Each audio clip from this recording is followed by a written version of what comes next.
أعوذ بالله من الشيطان الرجيم بسم الله الرحمن الرحيم الحمد لله رب العالمين والصلاة والسلام على رسول الله وعلى صحبه أجمعين. Mes chers frères, je vais entamer une nouvelle vidéo sur le paradis d'Allah, le Très-Haut réservé aux frères. Donc je vais commencer cette vidéo par vous citer un verset, un hadith. Allah le Très-Haut dit dans la sourate Sajda, verset 17, nulle âme ne peut connaître ce qui s'occulte pour eux de fraîcheur des yeux en récompense de ce qu'ils pratiquaient. Allah le Très-Haut dit dans un hadith Qudsi rapporté par l'imam Bukhari et Muslim, j'ai préparé pour mes serviteurs pieux ce que nul œil n'a jamais vu, nulle oreille n'a jamais entendu et nul esprit humain ne peut imaginer. On voit par le biais de ce verset et ce hadith que le paradis est inimaginable. Tous les termes employés pour désigner le paradis sont des termes qui sont connus, par exemple comme les palais, les maisons, les tentes, les fruits, les boissons, etc. Ça, c'est des termes qu'Allah le Très-Haut emploie dans le Coran et que le prophète sallallahu alayhi wa sallam emploie également. Mais leur réalité est en vérité inimaginable. Alors qu'aujourd'hui, l'être humain, avec son intelligence, arrive à imaginer des choses incroyables et faire des choses incroyables, comme Internet par exemple, les portables, les PC, les films à effets spéciaux, la nanotechnologie, les designs des bâtiments, les maisons, etc. Mais que dire maintenant du paradis que Allah le Très-Haut va créer avec, avec la science que le Seigneur a, la science illimitée que le Seigneur a. Que dire de ce qu'Allah le Très-Haut peut faire? Comment comment seront les designs des palais, des maisons, des paysages et des villes?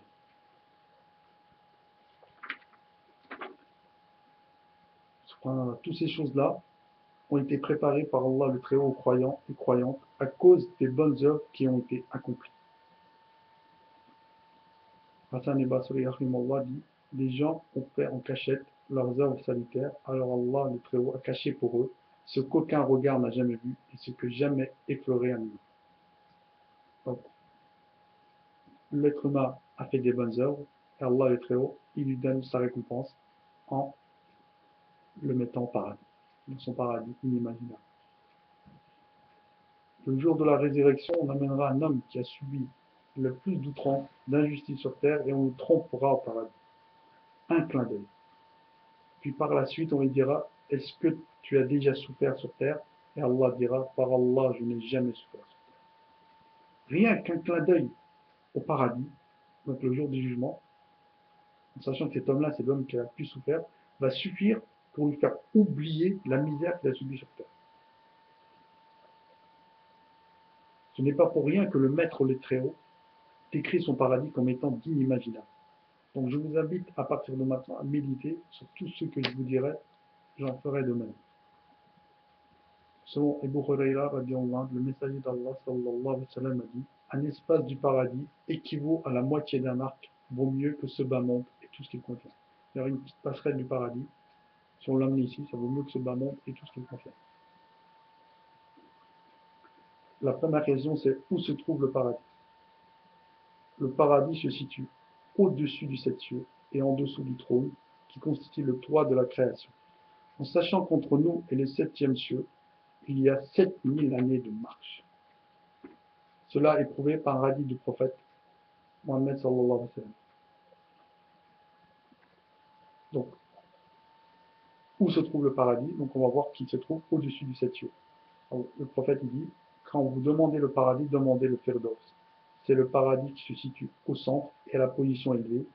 De là prennent source les fleuves et au-dessus au-dessus de ce paradis-là se trouve le trône du miséricorde. Donc on voit que le paradis se trouve entre le trône et le septième ciel. Dans une sourate, la sourate Zariyat, verset 22, Allah le Très-Haut dit, et il y a dans votre ciel la subsistance et ce qui vous a été promis. La subsistance, c'est la pluie, et ce qui a été promis, c'est le paradis. Donc on voit par le biais de ce verset que le paradis est au ciel, plus précisément au-dessus du septième ciel. Et maintenant, nous allons voir quelle est la taille de ce paradis. Allah le Très-Haut dit, un jardin large comme les cieux et la terre, préparé pour les pieux. Surat Ali Imran, verset 133. Dans un autre verset, Allah le Très-Haut dit, hâtez-vous vers un pardon de votre Seigneur, ainsi qu'un paradis aussi large que le ciel et la terre, préparé pour ceux qui ont cru en Allah et en ses messagers. Surat Hadid, verset 21. Donc on voit l'immensité du paradis d'Allah le Très-Haut, car rien que sa longueur, sa largeur, est équivaut à la grandeur des 7 cieux et de la terre. En sachant que l'univers où l'on vit, d'accord, l'univers qui est gigantesque pour nous, où l'on vit, est une bague jetée dans le désert par rapport au premier ciel, qui se trouve au-dessus. Donc le premier ciel, c'est comme si c'était le désert, et l'univers où l'on vit, c'est une bague à côté. De même pour le deuxième ciel, le premier ciel, c'est une bague à côté du deuxième ciel. Pareil pour le troisième, pareil pour le quatrième, pareil pour le cinquième, pareil pour le sixième, pareil pour le septième. Et la largeur du paradis, c'est équivaut à ces 7 cieux réunis, plus toutes les terres. Que dire de sa longueur? Que dire de sa longueur? L'imam Ahmed rahimahullah rapporte que le prophète sallallahu alayhi wa sallam a dit, le paradis est constitué de 100 degrés. Si les hommes se rassemblaient sur l'un d'entre eux, ils pourraient les contenir. Voilà. Un degré du paradis pourrait contenir tous les êtres humains et toutes les terres, toute la création. Le prophète sallallahu alayhi wa sallam a dit, au paradis se trouvent 100 degrés qu'Allah a préparés pour ceux qui luttent de sans voix. Chacun d'eux est séparé du suivant par la même distance qu'il y a entre le ciel et la terre. Si vous demandez à Allah, demandez le Firdaus, qui se trouve au cœur du paradis à la position la plus élevée. Au-dessus se trouve le trône du miséricordieux, et c'est de là que prennent source les fleuves. C'est un hadith sahih.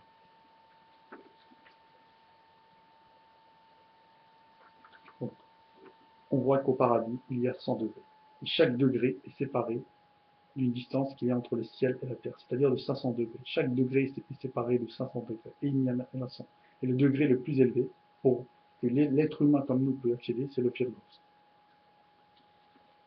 Et au-dessus de ce Firdaus, il y a le trône d'Allah qui flotte sur lui. Imaginez la beauté de ce paysage. Et il faut savoir que le paradis a différents noms. Allah le Très-Haut l'a appelé Jannah, le jardin, Darus Salam, la maison du salut. Il a donné le paradis de Marwa, il l'a appelé le jardin de Marwa, le jardin d'Éden, le Firdaus. Il a donné plusieurs noms comme ça. Et le paradis actuellement existe.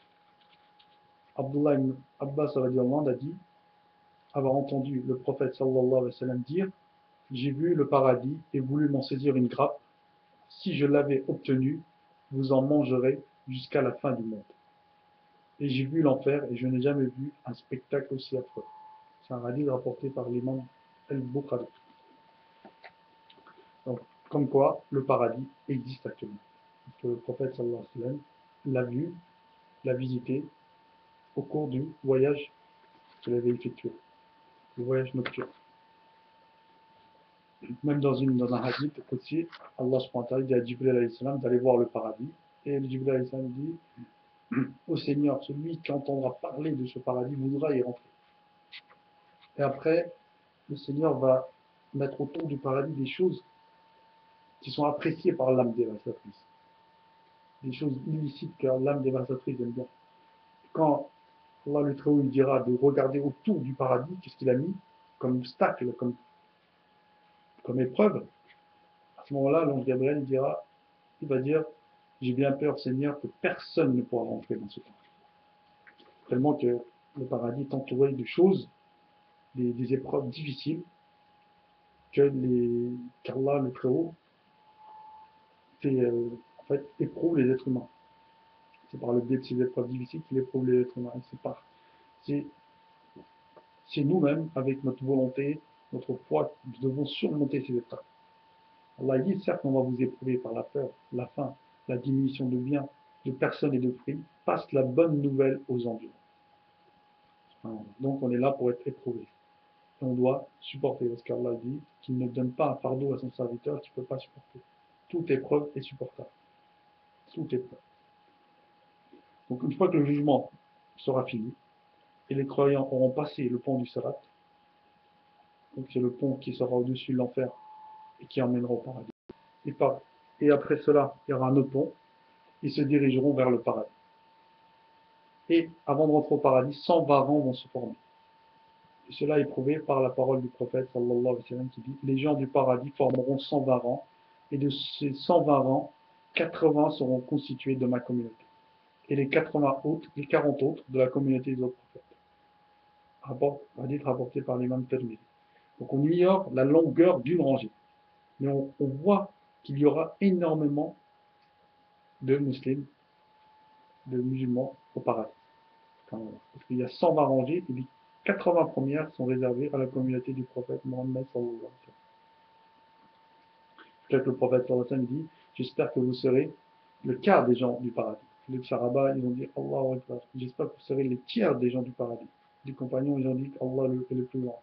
Ils ont dit j'espère que vous serez la moitié des gens du paradis. Et après, il a dit et vous serez en enfer comme le poil, le poil blanc sur un bœuf noir. C'est-à-dire qu'il n'y aura pas beaucoup de gens en enfer. Il n'y aura pas beaucoup de musulmans en enfer. Et ils ne resteront pas éternellement. Donc quand même, c'est vrai que de rester quelques secondes en enfer, c'est quelque chose de très très dur. Et juste avant de rentrer au paradis, les habitants verront un arbre où jaillissent 2 fleuves. Quand ils boiront dans l'un, la rancœur dans leur cœur disparaîtra. La jalousie, la haine, l'ennui, etc. disparaîtront. Et quand ils boiront dans l'autre, ils changeront d'apparence. Ils mesureront comme leur père Adam, environ 30 mètres. Ils auront l'âge de Isa, Jésus, fils de Marie, 33 ans. La voix de David, une très belle voix. La beauté de Youssouf, jusqu'à que quand les femmes ils ont vu Youssouf, on les dépouchait ils ont vu le prophète Joseph, on les dépouchait leurs mains, leurs pommes, ils ont épluché leurs doigts. Ils ressentaient rien tellement c'était un très bel homme. Et Allah le Très-Haut a donné la moitié de la beauté de ses créatures à Youssouf. Donc imaginez sa beauté. Et la force de 100 hommes. Et le caractère du prophète Mohammed sallallahu alayhi wa sallam. Et le prophète sallallahu alayhi wa sallam a dit les gens du paradis n'auront aucune haine ni désaccord entre eux. Leurs cœurs seront comme celui d'un seul homme. Et ils glorifieront Allah matin et soir. Après qu'ils soient purifiés, ils se dirigeront vers les portes du paradis. Et quelles portes? Le prophète sallallahu alayhi wa sallam a dit ils aboutiront à la porte du paradis et trouveront une boucle de rubis rouge accrochée sur des plaques d'or. Le prophète sallallahu alayhi wa sallam nous a décrit la grandeur de ces portes. Il a dit 40 années de marche séparent les 2 battants des portes du paradis. Et viendra le jour où elle régorgera de gens. C'est-à-dire qu'il y a 40 années entre chaque battant, mais un jour viendra où il y aura tellement de monde que les gens bousculeront pour passer. On voit que ces portes sont sublimes et faites de matières précieuses comme l'or et le rubis. Et en même temps, elles sont larges. Mais on voit que malgré la distance qui séparera les 2 battants, il y aura énormément de gens. Il y a au paradis 8 portes, dont un qui s'appelle Ar-Rayyan. Le prophète sallallahu alayhi wa sallam a dit le paradis comporte une porte dite Ar-Rayyan. Cette porte sera exclusivement réservée aux jeûneurs au jour de la résurrection. On dira où sont les jeûneurs? Ils se lèveront, personne en dehors d'eux ne les accompagnera et la porte sera fermée après la rentrée. Hadith rapporté par l'imam Bukhari. Donc une porte réservée exclusivement à ceux qui auront jeûné. Quand ils ont fait des jeûnes surrogatoires, lundi, jeudi, 13, 14, 15, 10 mois, etc. En dehors du mois de Ramadan, bien entendu. D'après Abu Huraira, le prophète sallallahu alayhi wa sallam a dit à celui qui aura dépensé dans la voie d'Allah, on criera des portes du paradis. Ô adorateur d'Allah, ceci est bien. Celui qui aura prié, on l'appellera de la porte de la prière. Celui qui aura fait beaucoup de, de guerre pour Allah, on l'appellera par la porte, par cette porte-là. Et celui qui aura beaucoup jeûné, on l'appellera par cette porte-là. Celui qui aura fait beaucoup d'aumônes, on l'appellera par cette porte-là.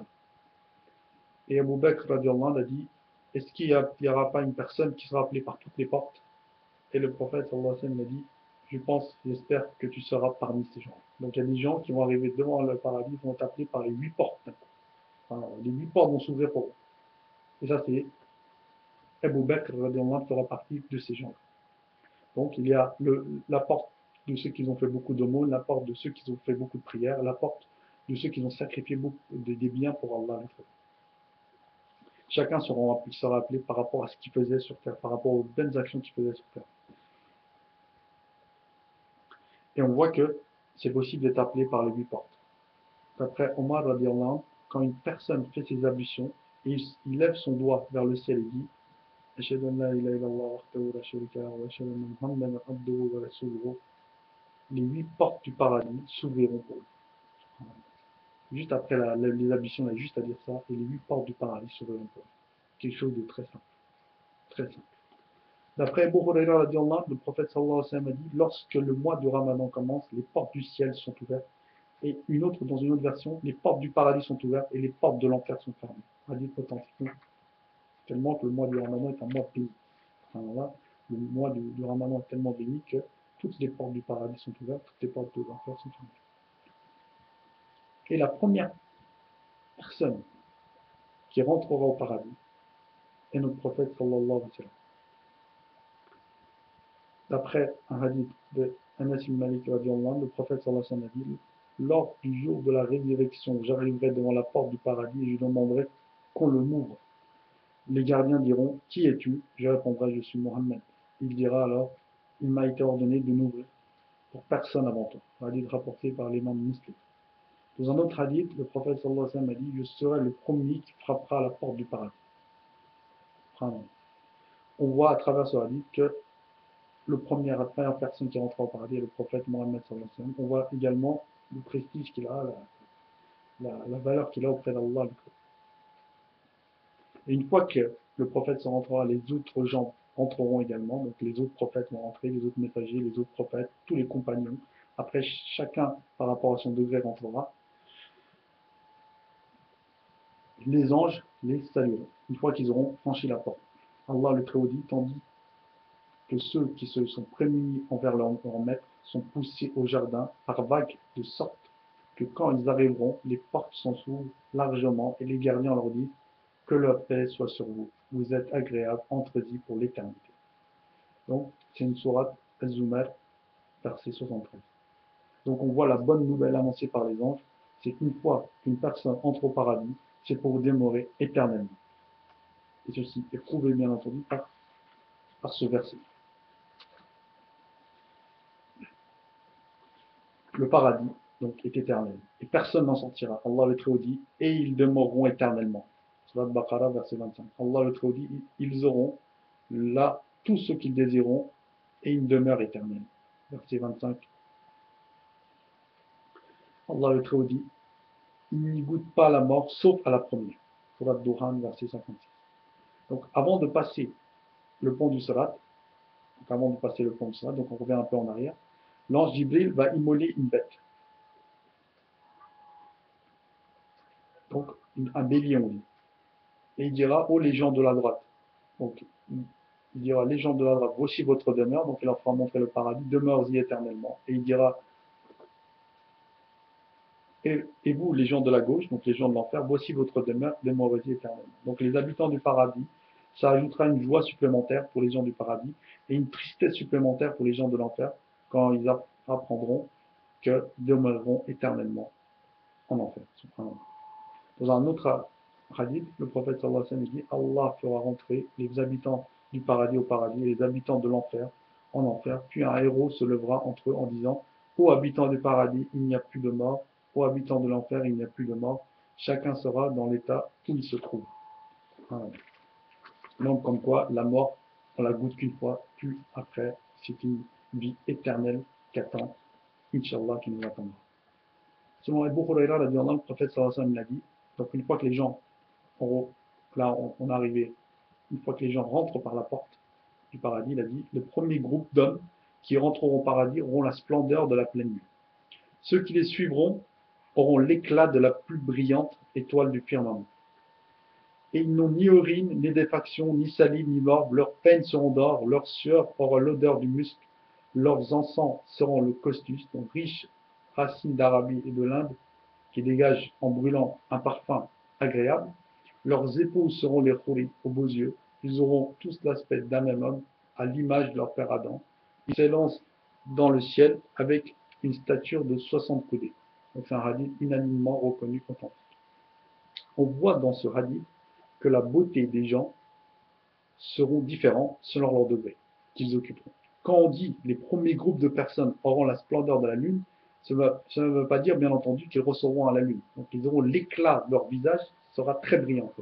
Et après, les deuxièmes groupes auront un éclat dans leur visage un peu plus faible. Une fois que tous les habitants du paradis seront au paradis, un héros lancera un cri et dira, ceci est un hadith de Abu Saïd radiallahu et Abu Huraira radiallahu, le prophète sallallahu alayhi wa sallam a dit d'après eux, quand les gens du paradis entrent au paradis, un crieur lance un appel, il dit, donc tout le monde est au paradis, donc tout le monde, les milliards de personnes qui sont dans le paradis sont rentrés, il dira, il vous appartient désormais de vivre et de ne jamais plus mourir, il vous appartient désormais d'être en bonne santé et de ne plus tomber malade, il vous appartient désormais d'être jeune et de ne jamais plus vieillir, il vous appartient désormais de jouir et de ne jamais être plus misérable. Hadith rapporté par l'imam Muslim. Subhanallah. Donc au paradis, on sera jeune, on ne mourra plus, on sera toujours en bonne santé, toujours heureux, jamais de rancœur, jamais d'ennui, jamais d'angoisse, jamais de crainte, rien, que de la tranquillité. Nous allons voir le contraste maintenant qu'il y aura entre la dernière personne qui va rentrer au paradis et celui qui occupera le degré le plus élevé. Donc le dernier qui rentrera au paradis sera le plus pauvre du paradis. D'accord? Celui qui aura le plus petit paradis. Mais malgré cela, le plus pauvre du paradis aura une récompense énorme. Voici les hadiths. Le prophète sallallahu alayhi wa sallam dit, dans le degré le plus bas du paradis, là où il y a le dernier des habitants du paradis, du jardin, et où aucun n'entre après lui, on dégage à la vue de ce dernier jusqu'à une marche de 100 ans. Il se retrouve dans des châteaux d'or et dans des tentes en émeraude. Pour lui, les allées et les venues se font avec 70 000 plateaux d'or, dont la couleur de l'un est différente de celle des autres. Son plaisir sera le même au début comme à la fin, et si tous les habitants de la terre descendraient pour aller le rencontrer, pour aller le visiter, ils pourraient tous les accueillir. Donc, analysez ce hadith extraordinaire. Cette personne est la plus pauvre du paradis. Donc, la dernière personne, c'est le plus pauvre du paradis, mais malgré cela, on y dégage, il a pour lui un terrain de 100 ans. Une personne mettra 100 ans pour faire le tour de son terrain. C'est le plus pauvre du paradis. Il a des châteaux en or, des tentes en émeraude, 70 000 plateaux, donc des serviteurs qui viennent avec 70 000 plateaux le servir. Il a tout ce qu'il veut. Et tous les habitants de la terre viendraient chez lui, ils pourraient tous les accueillir. Voilà. Imaginez la grandeur de ce paradis. Et c'est le plus pauvre, c'est le dernier qui rentrera. Et dans notre hadith, la dernière personne sortira de l'enfer et se tiendra au bord et dira qu'Allah soit loué pour m'avoir accordé ce qu'il n'a accordé à personne. En se délivrant de l'enfer, après l'avoir vu de ses propres yeux, on l'emmènera vers une source à la porte du paradis pour se laver. Il acquérira l'odeur de ses élus du paradis ainsi que leur. Donc, il observera le paradis et puis à travers une fente de la porte, donc il va regarder le paradis, il observera ce qu'il y aura au paradis, il dira Seigneur, fais-moi rentrer au paradis. Et Allah lui répondra, il dira, tu me demandes le paradis alors que je viens de te sauver de l'enfer. Et il dira, Seigneur, mets-moi entre moi et l'enfer un voile pour pas que j'entende son bouillonnement. Donc il sera alors introduit au paradis et il verra une demeure si somptueuse qu'il se sentira comme dans un rêve. Et il dira, Seigneur, donne-moi cette demeure. Allah le Très-Haut dira, ne demanderais-tu donc pas une autre chose si je te donne ceci? Il dira, non, je le jure par ta toute puissance, je ne demanderai plus rien. Et alors, Allah le Très-Haut va y donner cette demeure. Puis il verra une autre demeure qui apparaîtra, et tellement qu'elle sera plus belle, il oubliera l'autre demeure. Il dira, Seigneur, donne-moi cette demeure, je ne demanderai plus rien. Et Allah le Très-Haut dira, Allah le Très-Haut va lui donner encore cette demeure.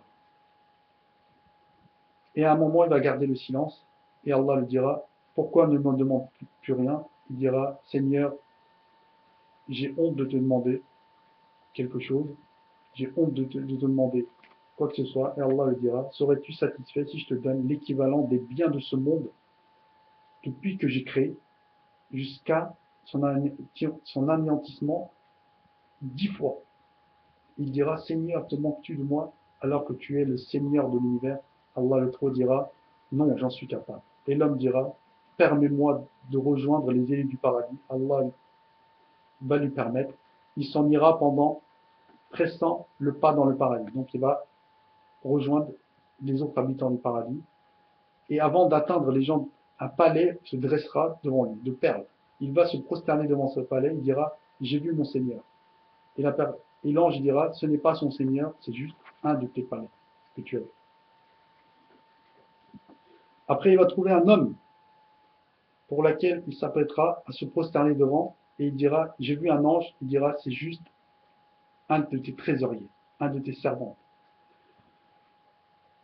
Subhanallah. Et à ce moment-là, le gardien va le devancer pour lui ouvrir la porte du palais. C'est un palais creusé dans une perle, dont les plafonds, les serrures et les clés sont tous faits de perles. Face à l'entrée se trouve une pierre précieuse de couleur verte, au creux de laquelle se trouve une autre rouge.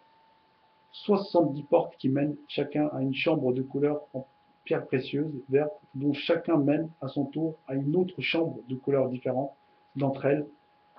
Subhanallah. Donc il va voir, il va venir devant une porte de pierre précieuse, et il y aura 70 portes.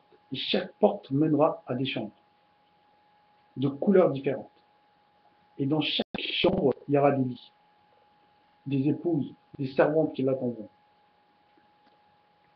La moelle de leurs pieds sera tellement blanche, tellement transparente qu'il verra les os, la moelle de ses os.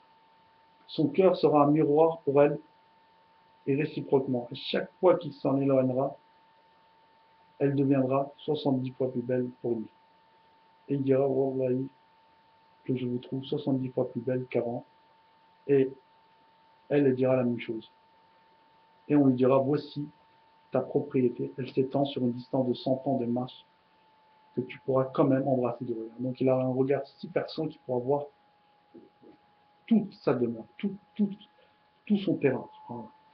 Tellement que le paradis est magnifique, donc ça c'est la fin du hadith, tellement que le paradis est magnifique, cet homme sera foudroyé par sa beauté jusqu'à qu'il prendra un de ses palais pour le Seigneur de l'univers. Alors que la beauté du Seigneur est si parfaite que les gens oublieront le paradis. On évoquera bien entendu la rencontre avec Allah le Très très prochainement. Inch'Allah. Mes chers frères, je vais m'arrêter ici. On verra les autres hadiths par rapport à cela dans une prochaine vidéo, Inch'Allah. Alhamdulillahi Rabbil Alamin.